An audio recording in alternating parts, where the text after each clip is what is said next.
Kadangan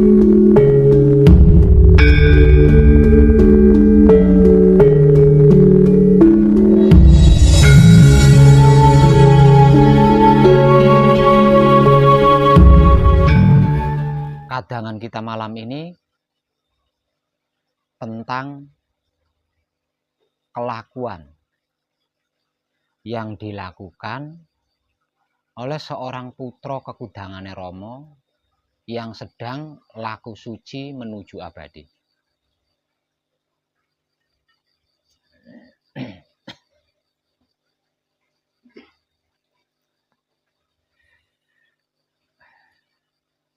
Namun ada satu pertanyaan yang kemungkinannya itu akan terbesit di dalam pemikiran panjenengan.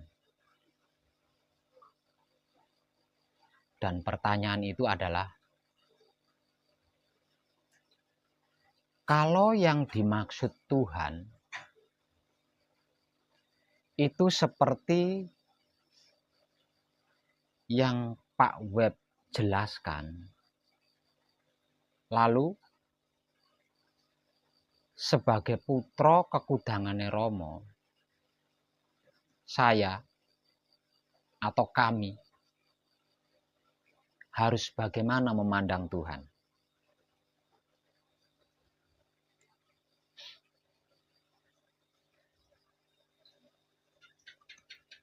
Maka jawabannya, pandanglah Tuhan dengan kesadaran rasa cinta kasih sayang hidup. Jangan dengan yang lain. Kalau dengan yang lain, panjenengan akan terjebak nantinya.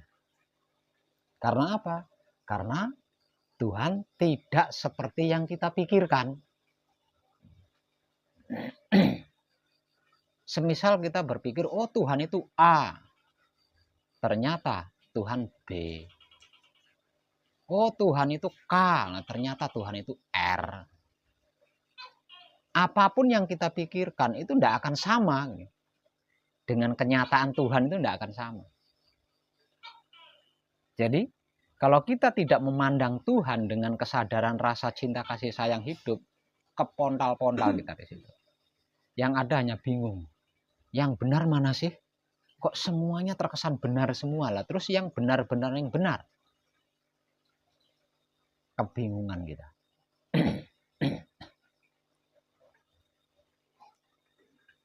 Selain itu, tidak perlu melakukan apapun. Selain memandang Tuhan dengan kesadaran rasa cinta kasih sayang hidup kita, selebihnya kita tidak perlu melakukan apapun. Harap enak dah. Aslinya gitu itu enak aslinya. Cuma kita membuat sulit sendiri, membuat ribet sendiri. Aslinya gitu itu enak, aslinya enak. Lah enggak perlu ngapa-ngapain. Nah, ya. Enggak perlu ngapa-ngapain. Hanya saja kita sering, bahkan terlalu sering membuat sulit sendiri, membuat ribet sendiri dengan ketakutan-ketakutan yang belum tentu kita alami.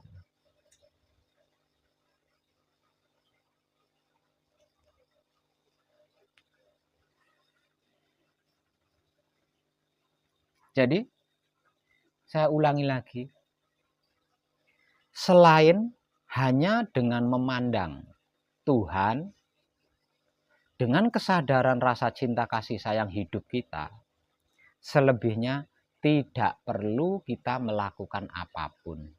Karena apapun itu bukan pekerjaan kita. Jadi jangan ikut campur gitu loh. Jangan cawe-cawe. Betapapun kita ikut campur, kita tidak akan mampu loh. Bukan faknya kita. Bukan keahlian kita. Bukan faknya kita. Bukan pekerjaan kita. Lah yang membuat kita sering bersedih, menderita, dan lain sebagainya, itu karena kita merebut sesuatu yang itu bukan kelakuan kita. Yang itu bukan pekerjaan kita. Nah, ini yang membuat kita itu sering lelah, capek, gagal. Karena kita melakukan apa yang bukan kelakuan kita. Melainkan itu kelakuannya Tuhan yang kita rebut gitu, yang kita ambil alih. Padahal kita sebagai putra kekudangannya itu diberi enak. Secara awam, putra kekudangannya Romo adalah mengabdi. Itu secara awam. Mengabdi. Diibaratkan sebuah wayang kepada dalang. Ketika dalang itu memainkan wayang untuk bertarung dengan ini, untuk bercerita, untuk duduk manis, untuk joget, dia enjoy saja gitu loh. Dia enjoy saja di situ. Tapi itu kan wayang kulit. Nah, kita kan wayang orang, bukan wayang kulit. Artinya punya rasa dan perasaan, punya nurani. Jadi apa yang perlu kita lakukan? Dalang mau menggerakkan kita model apapun, nikmati aja rasanya gitu. Nah, menikmati rasanya kelakuan yang itu adalah gerak-gerik Tuhan itu sendiri. Lah itu sesungguhnya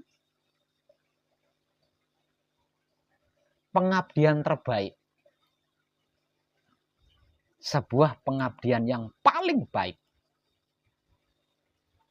adalah menikmati rasanya kelakuan yang digerak-gerikkan oleh Tuhan itu sendiri dengan kesadaran cinta kasih sayang. Lah, tugas kita itu cuma itu. Selain itu bukan tugas kita. Pekerjaan kita itu cuma itu. Selain itu bukan pekerjaan kita. Jadi jangan ikut campur, apalagi sampai merebut atau mengambil alih. Karena kita pasti tidak akan mampu. Sekalipun mampu, tidak akan sesuai. Artinya nggak akan tepat sasaran. Jadi penuhi saja pengabdian kita sebaik mungkin. Dan ini bermula dari ketika kita pertama kali membuka mata atau bangun dari tidur pagi hari. Lah dimulai dari situ. Sampai kapan? Sampai menjelang istirahat tidur malam harinya lagi. Nah, kita itu hanya disuruh menikmati aja. Hanya disuruh menikmati. Jadi Tuhan berkelakuan itu, Tuhan sebagai ini, Tuhan sebagai itu. Dan semuanya itu Tuhan sendiri. Lah kita hanya disuruh menikmati saja rasanya. Ketika Tuhan sebagai ini rasanya seperti apa, nikmati itu. Ketika Tuhan sebagai itu rasanya seperti apa, nikmati itu. Lah cuma disuruh itu tok, aslinya itu cuma disuruh itu tok. Nah kalau seperti itu yang mungkin nggak ada pakaian Pak Web, nggak ada motor, nggak ada mobil, nggak cuma begitu tok manusia. Nah kalau sampai ada pemikiran seperti itu, sok tahu kita. Sok tahu. Memangnya kita ini siapa? Kita ini kan alatnya Tuhan.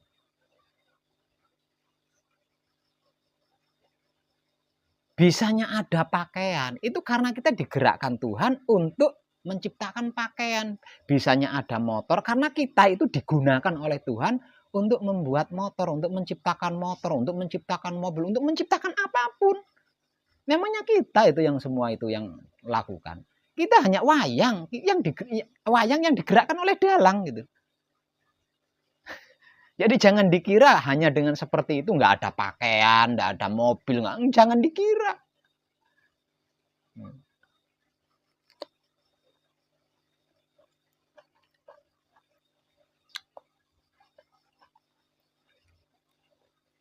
Nah semua kejadian itu kita akui. Padahal Tuhan yang melakukan, bukan kita. Loh, kita itu wayang yang hanya bisa bergerak jika digerakkan oleh dalang kan. Nah artinya apapun hasil karya yang kita lakukan itu bukan aku yang melakukan.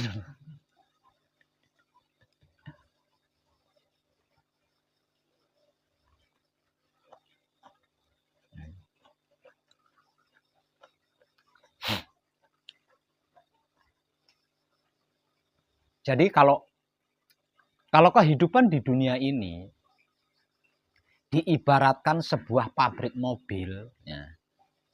Kalau kehidupan di dunia ini diibaratkan sebuah pabrik mobil, yang artinya industri untuk membuat mobil. Lah kita ini obengnya, ya. Terus apa nih? Tangnya, terus kunci Inggrisnya itu kita ini loh. Lah sedangkan mekaniknya itu Tuhan itu sendiri. Maksud nggak jenengan? Nah, itu. Jadi secara simpel kita itu alatnya Tuhan. Alat untuk apa? Ya suka-suka Tuhan. Tuhan mau membuat apa gitu loh. Tuhan mau membuat apa? Nah, kalau saya ini apa namanya? Kunci nomor 1311 katakannya ya. Kunci nomor 13. Nah, kalau Tuhan itu menciptakan peralatan dengan mur baut kecil yang ukuran 13, mestinya saya ini dipakai sama Tuhan gitu. Nah, buat ngencengin, buat ngendorin mur itu tadi. Nah, kalau yang diciptakan adalah peralatan yang lebih besar, ya saya nggak dipakai. Yang dipakai itu yang lainnya lagi gitu loh. Nah, aslinya manusia itu seperti itu aslinya. Bagi Tuhan loh ya. Manusia bagi Tuhan itu seperti itu.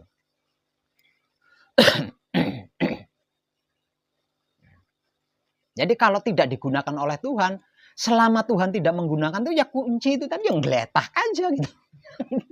Geletak aja. Nah, aslinya seperti itu. Nah, itu dimulai dari ketika kita pertama kali membuka mata, artinya bangun dari tidur di pagi hari, sampai menjelang istirahat tidur di malam hari lagi. Lah, selama itu semuanya harus wahyu panca gaib loh ya. Harus wahyu panca gaib yang dilakukan dengan wahyu pancalaku. Itu semuanya itu. Karena jika tidak, kalau harus saya gambarkan lagi, kalau tidak seperti halnya obeng neyeng loh. Atau kunci berkarat gitu loh. Sama halnya seperti itu. Nah, karena neyeng, karena berkarat, ini industri super canggih kan, super canggih, super besar, super modern. Ada salah satu peralatan berkarat kan dikikis mestinya. Nah, yang namanya dikikis kan enak. Nggak enak, sakit. Nah, jadi agar tetap mulus, mengkilat, dan selalu digunakan oleh Tuhan, dari pertama kali membuka mata, bangun dari tidur pagi maksudnya, sampai menjelang tidur di malam harinya nanti, itu semuanya harus berwahyu panca gaib yang dilakukan dengan wahyu pancalaku.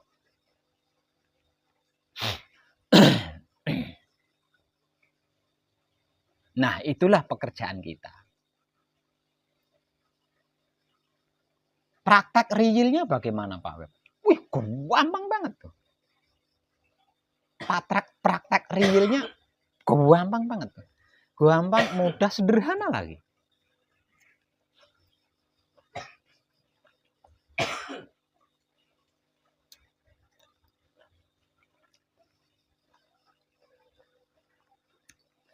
Ketika pertama kali kita membuka mata, artinya bangun dari tidur di pagi hari, bentuk pengabdian kita adalah patrap samadi mijil toto lenggah. Kan?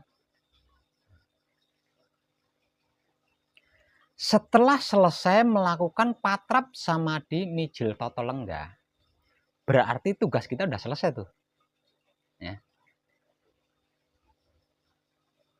seorang pegawai, seorang pekerja, kalau tugasnya selesai bagaimana? Medang, ngerokok, santai, nunggu bayaran kan? Gitu toh? Kan gitu.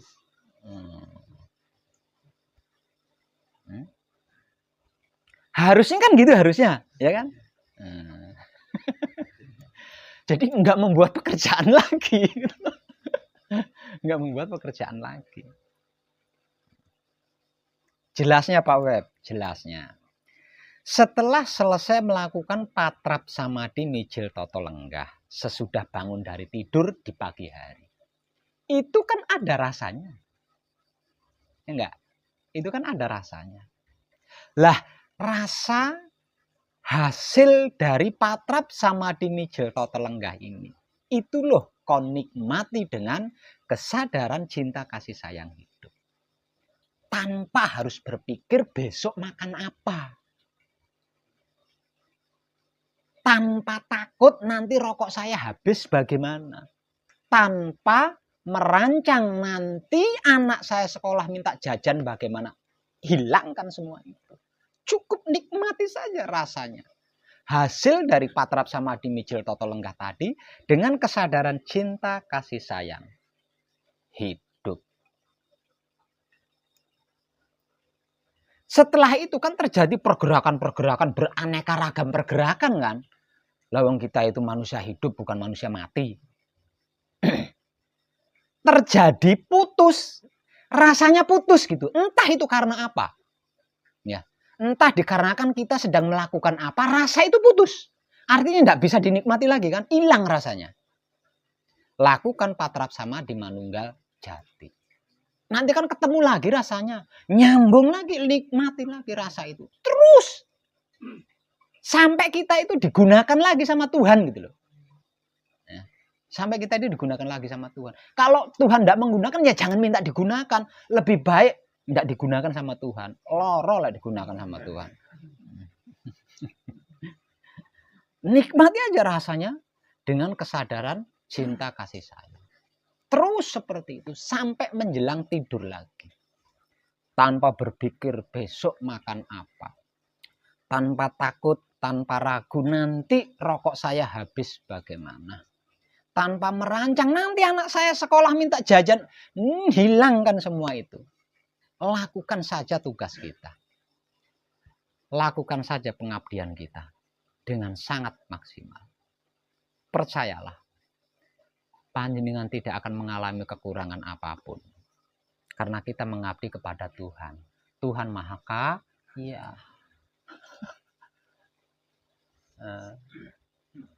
Tapi ini sulit untuk dipercaya.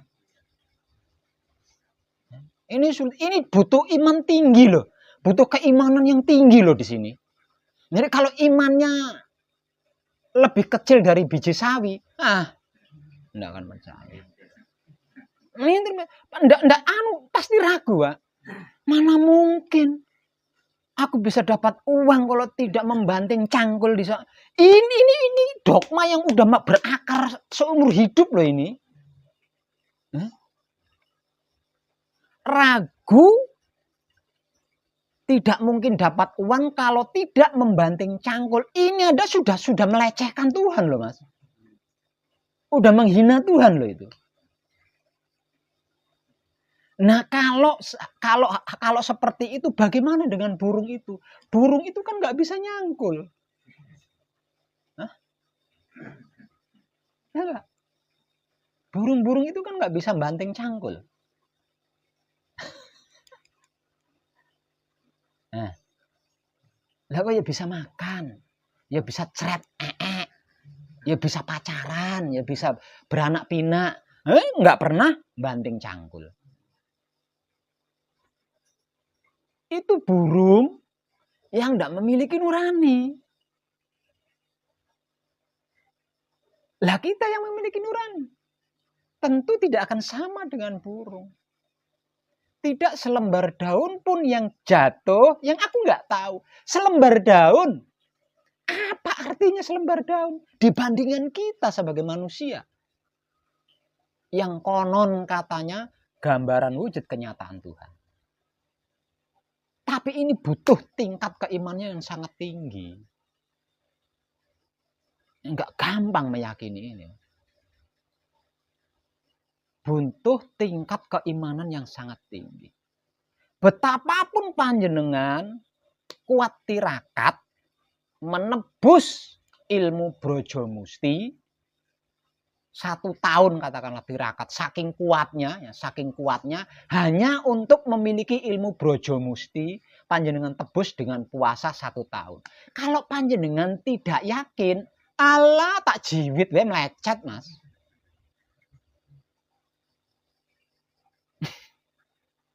Tak jiwit we melecet. Lah kalau sudah seperti itu, yang menentukan ndak mempan dibacoknya itu Brojo Musti apa yakin?